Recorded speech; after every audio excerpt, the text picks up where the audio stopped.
നമസ്കാരം. രണ്ടാഴ്ചക്കിടെ 4 തവണയായി നടപ്പാക്കിയ ഇന്ധന വില വർധന 8 രൂപയിൽ എത്തി നിൽക്കുകയാണ്. വൈകാതെ അത് 10 രൂപയിലേക്ക് ഉയർന്നേക്കും എന്ന സൂചനയുമുണ്ട്.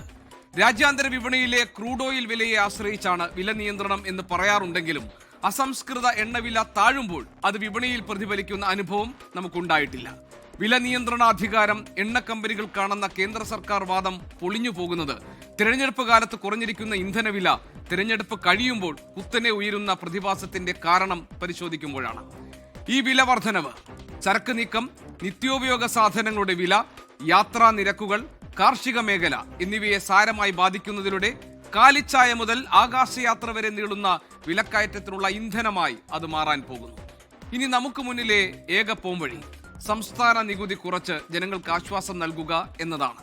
അതല്ലെങ്കിൽ നമ്മുടെ ജീവിതത്തിൽ ഇരുത്തിയിലൊഴിക്കുന്ന എണ്ണയായി വില വർധന മാറും.